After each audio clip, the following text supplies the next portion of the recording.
les cadeaux fiscaux entre copains, entre gens qui se connaissent, ça fait toujours plaisir. Parce que oui, le gouvernement, alors qu'il vous crée des nouvelles taxes sur votre bière, sur vos sodas, alors qu'il invente toujours des nouveaux dispositifs fiscaux pour pouvoir vous pomper un peu plus d'argent, eh bien, il offre des cadeaux fiscaux monstrueux aux copains. Et là, c'est la FIFA qui va réussir à économiser énormément d'argent en venant en France. Bonjour et bienvenue dans cette nouvelle vidéo de DME en direct. Comme toujours, si vous n'êtes pas abonné, je vous suggère de le faire et de cliquer sur la cloche pour être prévenu lorsque je sors une nouvelle vidéo. Donc,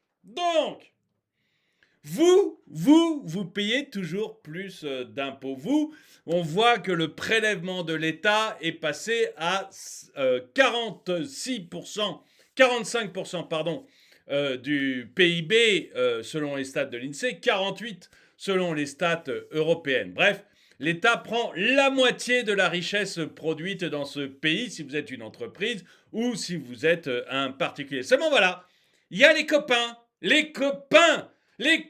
suisses de la FIFA. Eux, on veut les faire venir en France. Et pour les faire venir en France, eh bien, on se dit que c'est bien de créer un petit paradis fiscal sur mesure, juste pour eux et juste pour leurs salariés. Ah oui, si vous êtes salarié de la FIFA, vous ne paierez pas d'impôts si vous venez en France. Si la FIFA vient en France, elle ne paiera pas d'impôts. Il faut dire que c'est tellement important d'avoir la FIFA en France. Hein ? C'est essentiel. Ça va changer votre vie si la FIFA est en France. Ça va tout changer pour les pauvres. Ça va tout changer pour les classes moyennes. La FIFA sera en France, peut-être même à Paris. Mon Dieu, quel miracle! En fait, ces gens se moquent de nous. C'est ça qui est terrible, c'est que ces gens se moquent totalement de nous. Il n'y a plus aucune pudeur dans ce que fait l'État. Il n'y a plus aucune pudeur. On distribue les cadeaux fiscaux aux copains et on essaye de trouver des excuses pour le faire. Je vais vous montrer l'article que j'ai lu dans l'Express, plutôt que l'un d'entre vous m'a envoyé, et d'ailleurs merci à Miguel de me l'avoir envoyé, un article de l'Express qui montre à quel point on arrive dans un monde où il y a deux populations qui se croisent. Les riches, les nantis, et encore la FIFA, vous voyez, c'est pas un industriel. On dirait, on fait un cadeau fiscal à je ne sais quel énorme industriel pour qu'il s'installe en France et pour qu'il y ait une industrie qui se construise, etc. On pourrait en discuter. Je ne serais pas forcément pour. Je pense qu'il faut la même fiscalité pour tout le monde et une fiscalité très simple. Mais on pourrait en discuter. Mais là, même pas. C'est la FIFA, c'est les copains. C'est histoire de pouvoir serrer la main du patron de la FIFA. Je sais pas quel but. C'est incroyable. Vous allez voir l'ensemble de l'article. Budget 2024, ce cadeau fiscal du gouvernement pour attirer la FIFA en France. Des mesures extrêmement avantageuses en faveur des fédérations sportives internationales sont inscrites dans le projet de loi de finances. Pourquoi faire ?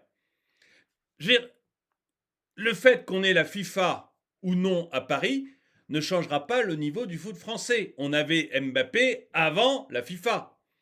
Mbappé ne menace pas de partir jouer pour Zurich parce que la FIFA est à Zurich.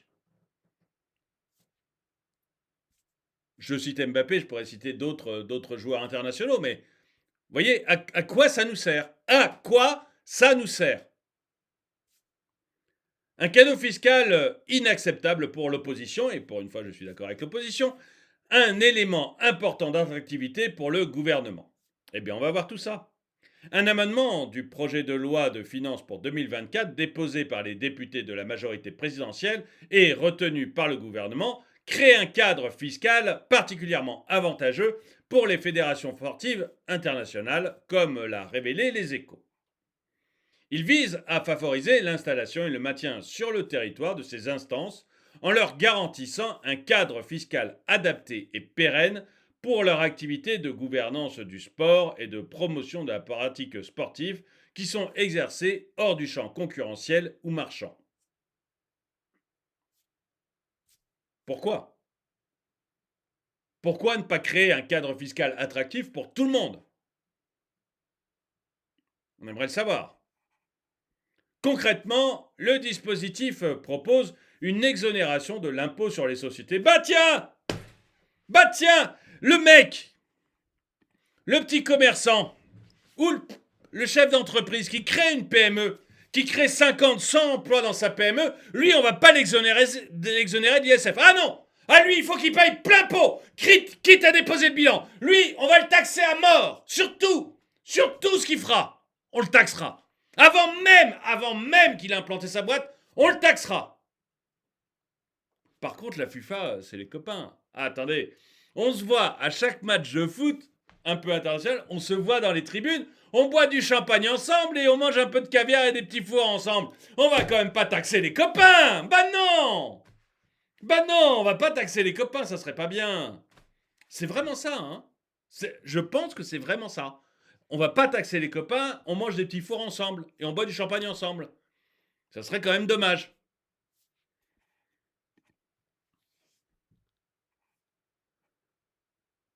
Ainsi qu'une exonération d'impôt sur les revenus pour les salariés de ces fédérations domiciliés en France pendant 5 ans après leur première prise de fonction. Exonération de l'impôt sur... Vous Est-ce qu'on va vous exonérer de l'impôt sur les revenus, quel que soit votre boulot?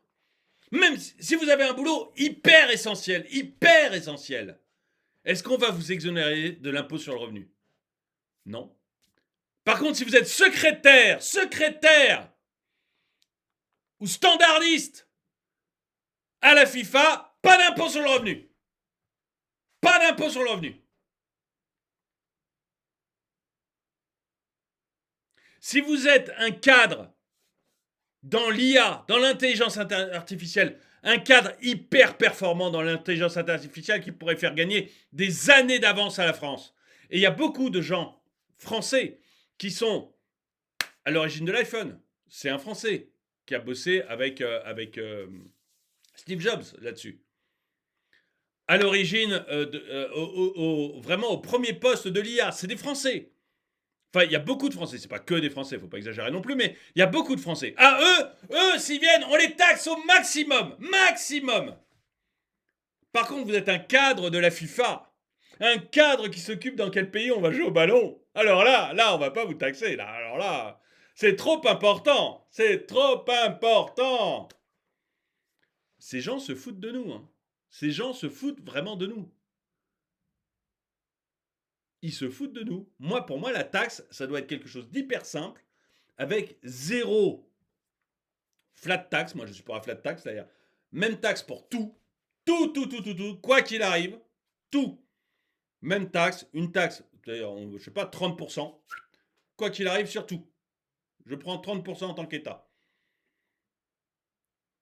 Comme ça, vous vous débrouillez, vous, est-ce que vous voulez le prendre en bénéfice, est-ce que vous voulez le prendre en dividende, est-ce que vous voulez le prendre en salaire, est-ce que vous voulez le prendre en quoi que ce soit. Je m'en fiche, je prends 30%. Vous, après, vous vous débrouillez comme vous voulez, je m'en fous. Mais je prends 30% à tout le monde. À tout le monde. Y compris au cadre de la FIFA. Et je prends 30% des bénéfices de la FIFA. Je ne fais pas des paradis fiscaux pour certains et des enfers fiscaux pour d'autres. Je ne fais pas des paradis fiscaux pour les copains et des enfers fiscaux pour les autres. On est dans un monde de fous, hein.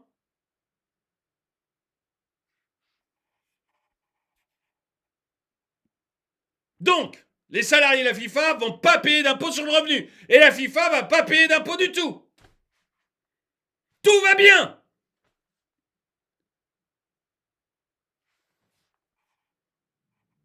Un régime fiscal favorable en Suisse. Oui, mais c'est la Suisse. On n'en a rien à faire, nous. Afin d'inciter les fédérations internationales reconnues par le Comité international olympique à venir en France, la majorité envisage donc un régime de paradis fiscal. C'est l'Express, hein, c'est pas des dangereux, des dangereux gauchistes ou des publications alternatives, hein, c'est l'Express. Un régime de paradis fiscal. Il existe actuellement 34 fédérations internationales reconnues par le CIO. CIO extrêmement honnête, FIFA aussi extrêmement honnête, qui, je le rappelle, ont mis les championnats du monde de football dans ce pays extrêmement reconnu à la fois pour les libertés, mais également pour le football, qu'est le Qatar. Pays numéro 1 du football, tout le monde sait bien. D'ailleurs, l'équipe du Qatar s'est illustrée et est arrivée en finale, et on a été très surpris qu'elle ne gagne pas la Coupe du Monde. Donc, ces instances, ils sont parfaitement honnêtes. 100% honnêtes, vraiment. On ne peut pas remettre en doute leur honnêteté et le fait qu'ils travaillent de manière carrée. Et vraiment, j'en profite pour mettre mon disclaimer, mais vraiment, ne me faites pas dire ce que je n'ai pas dit. Ils sont vraiment parfaitement honnêtes. Je ne doute pas une seconde de leur honnêteté. Et d'ailleurs, personne n'en doute. Donc, eux, on va leur créer un paradis fiscal. La plupart d'entre elles ont leur siège en Suisse, comme par hasard, excusez-moi. La plupart d'entre elles ont leur siège en Suisse où elles bénéficient d'un taux d'imposition avantageux de 4,25%. En Suisse, on peut négocier ses impôts. C'est pour ça qu'il y a énormément de riches en Suisse. C'est parce que la Suisse considère qu'on doit pouvoir négocier ses impôts. Ce n'est pas le cas en France.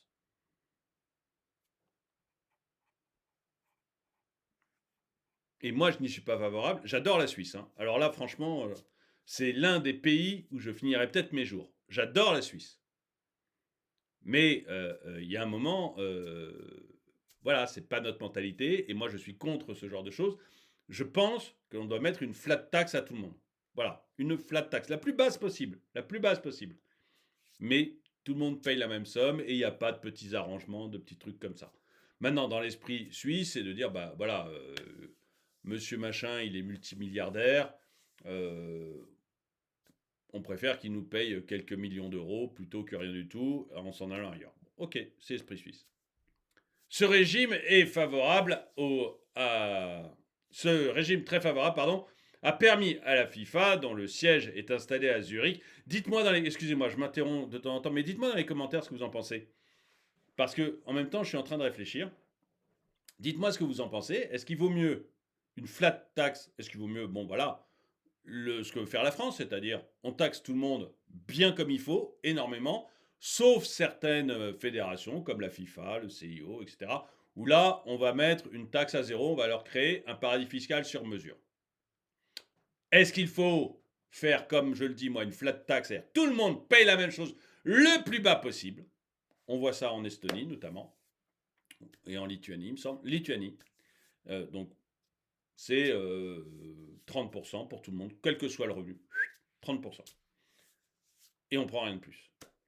Ou est-ce qu'il faut le faire à la Suisse, c'est-à-dire effectivement avoir un régime fiscal qui est pas mal, et en plus se dire un milliardaire, multimilliardaire, il vaut mieux qu'il verse 10 millions d'impôts au trésor et qu'il reste là, plutôt que, et dans ce cas je suis obligé de négocier avec lui et de dire tu n'auras que 4% d'impôts, plutôt que de le voir partir. Ça se défend, hein, honnêtement, ça se défend, mais dites-moi ce que vous en pensez. En principe, c'est pas l'esprit de la France, donc voilà. Mais dites-moi ce que vous en pensez dans les commentaires. Excusez-moi de ce petit truc, mais justement, j'étais en train de me poser la question, donc elle me semble très légitime. Dites-moi ce que vous en pensez. Ce régime très favorable a permis à la FIFA, dont le siège est installé à Zurich, de ne payer que 23 millions de dollars d'impôts en 2022 sur un résultat net de 2,4 milliards, notent les Échos. Donc ils sont imposés à 1%. 1%, c'est cool. C'est vraiment très cool. Comme le relève La Croix, une étude de l'Académie internationale des sciences et des techniques du sport estimait les retombées économiques des fédérations sportives internationales en Suisse à 1,68 milliard de francs suisses en 2019, notamment grâce à plus de 3000 emplois directs et 45 000 nuitées d'affaires. Donc on nous dit que ça va faire des retombées économiques à la région. Moi, je pense que c'est un cache-sexe. Vous me direz ce que vous en pensez, mais par honnêteté, je vais dire jusqu'au bout, mais moi, je pense que c'est purement et simplement un cache-sexe, ce genre de choses.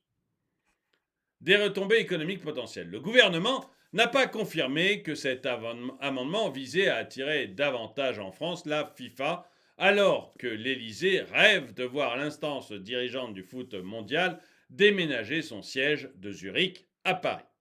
Contacté par l'AFP, le ministre des Sports avance que cette disposition vise à étendre aux fédérations sportives internationales un régime déjà appliqué en France aux organisations internationales et qu'elle concerne que les activités non commerciales. Oui, mais encore une fois, pourquoi les activités non commerciales? Je veux dire, allez voir les bureaux de la FIFA en Suisse, à Zurich. Allez voir les bureaux de toutes ces instances internationales en Suisse. Ils bossent pas dans des HLM. C'est des trucs monstrueux de beauté. Leurs escaliers sont faits par des artisans.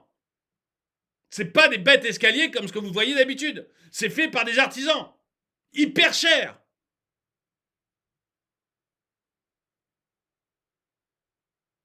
Donc, non commercial, d'accord, mais qui s'en mettent plein les fouilles, oui, certainement. Et pourquoi on donnerait des avantages à ces organisations-là non commerciales?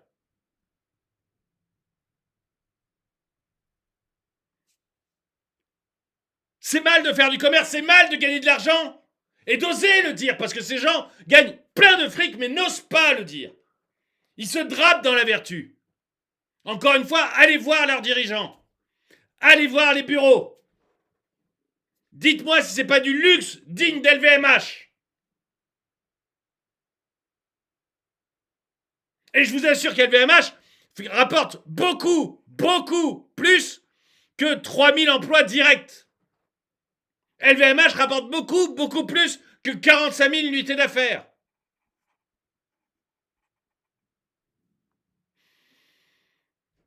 Ces gens se vautrent dans le luxe, j'ai rien contre. Mais ils se drapent de la vertu de l'associatif. Qui est faux. Qui est totalement faux. Légalement, c'est vrai. Mais encore une fois, voyez leur train de vie. Regardez leur train de vie. Regardez leur bureau. Vous verrez que c'est faux. Qu'objectivement, ils vivent mieux que les patrons d'LVMH. Ou au moins aussi bien.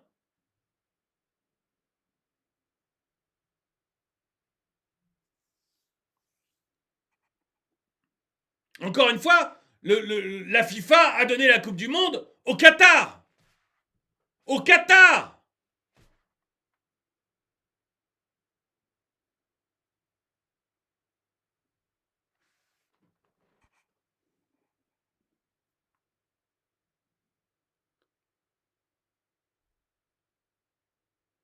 Il s'agit d'un élément important dans notre activité. Oui, ne pas taxer trop les gens, oui, ça tire, ça c'est clair. Source de retombées économiques potentielles pour la France, dans un contexte où nous nous apprêtons à accueillir plus de 30 grands événements sportifs internationaux dans les prochaines années, ajoute le ministre. Alors, Madame le ministre, on accueille les JO l'année prochaine. À Paris, bon, ça va être une cata, mais peu importe, on accueille les JO l'année prochaine. Est-ce que on a le comité olympique qui siège en France?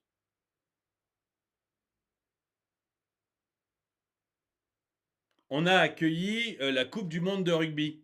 Est-ce que l'organisme qui gère la Coupe du Monde de rugby est installé à Paris?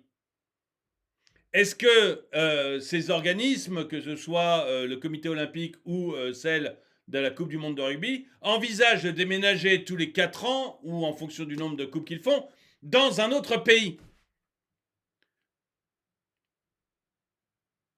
Est-ce qu'il faut qu'ils soient dans le pays en question pour organiser l'événement? C'est ce que je veux dire. Non. Non. Donc ça n'a rien à voir. On va avoir 30, on va peut-être avoir une trentaine de compétitions importantes. D'ailleurs, moi, j'en connais pas 30, mais pourquoi pas? On va avoir une trentaine de compétitions importantes en France. Est-ce qu'il y a besoin que tous ces organismes soient en France pour qu'on ait des compétitions en France? Non, c'est un cache-sexe.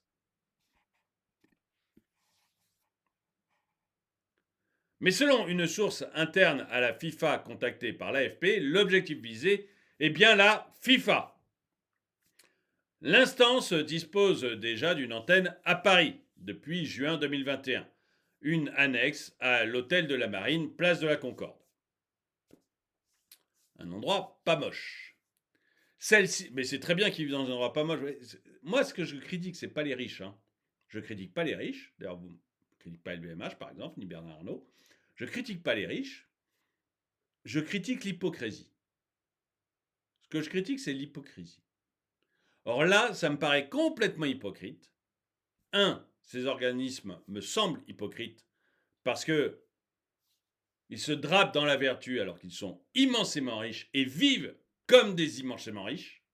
Ils se drapent dans la vertu du soi-disant sport pour le sport, peuplé par des bénévoles. Et deuxièmement, je critique le fait qu'on leur fasse comme ça des ponts d'or avec des cadeaux fiscaux monstrueux. Vous vous rendez compte, ils ne paieront pas d'impôts. C'est pas une réduction d'impôts, ils ne paieront pas d'impôts.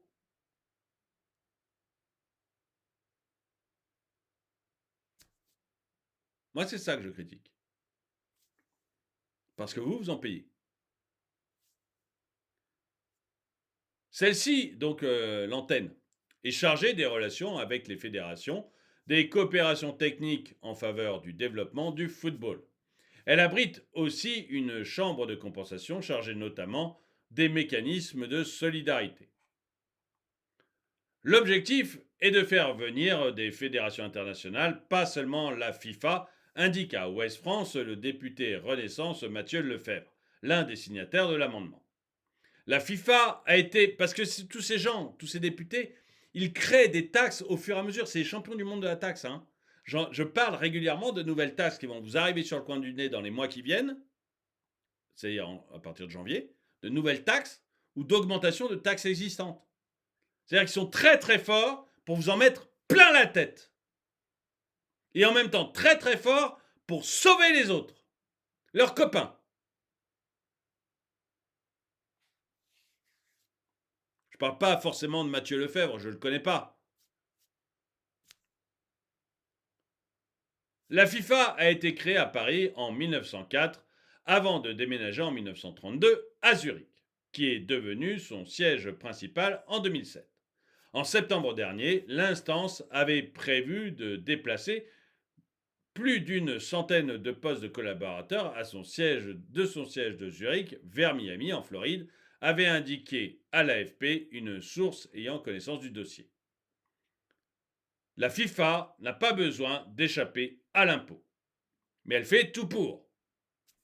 Comme le rappellent les Échos, des discussions informelles ont eu lieu à plusieurs reprises entre Emmanuel Macron et Gianni Infantino à propos de la question du déménagement du siège en France. Le patron de la FIFA pousse en interne à un déménagement pour refermer symboliquement le chapitre des scandales financiers à répétition. Non. Oui, dire que ces gens intègres, merveilleux et non intéressés, bénévoles, auraient eu des scandales financiers. Oh, à répétition. Oh, qui ont terni l'image de l'organisation. Mais alors du coup, on leur offre quoi? Un paradis fiscal ou la prison? L'image de l'organisation rappelle le quotidien économique. Contacté par Ouest France, la FIFA dément toutefois avoir l'intention de quitter Zurich. Cet amendement ne passe pas du côté de l'opposition. La FIFA dispose de moyens substantiels. Elle n'a pas besoin d'échapper à l'impôt, déplore le député écologique Jean-Claude Roux, fustigeant le cadeau fiscal de trop. Le Rassemblement national s'est lui insurgé dans un communiqué contre un cadeau fiscal inacceptable qui tranche avec l'intransigeance et le mépris de la Macronie sur les mesures d'urgence sociale. L'association à but non lucratif, la FIFA, affiche un chiffre d'affaires record de 7,6 milliards de dollars, 6,7 milliards d'euros, au terme du cycle commercial 2019-2022, rappelle Le Monde. Pour le cycle 2023-2026, elle table sur des revenus hors Coupe du Monde des clubs de 11 milliards de dollars. La FIFA affiche également des réserves financières de près de 4 milliards de dollars. Ont-ils besoin d'aide? Alors j'aimerais savoir ce que vous en pensez. Est-ce que vous pensez, vous, que faire des cadeaux fiscaux comme ça aux gens qu'on croise dans les tribunes, à boire du champagne, des petits fours, etc., Ça n'est pas justifié? Ou est-ce que vous croyez que si, il nous faut ces organisations internationales en France, parce que ça donne du prestige, bon, de l'emploi, honnêtement, j'y crois pas, hein, mais vous pouvez toujours me dire de l'emploi, ou du prestige à la France? Dites-moi ce que vous en pensez. En tout cas, moi, c'est clair. Je trouve clairement, que l'on ne doit pas favoriser ces gens. Personne d'ailleurs. Personne. Ce n'est pas le travail de l'État, à mon avis, de favoriser les uns ou les autres. Dites-moi ce que vous en pensez. Dites-le moi dans les commentaires. En tout cas, merci d'avoir regardé cette vidéo. Mettez-lui un pouce vers le haut, commentez-la, partagez-la. Merci à tous ceux qui soutiennent la chaîne. Et moi, je vous dis à très bientôt.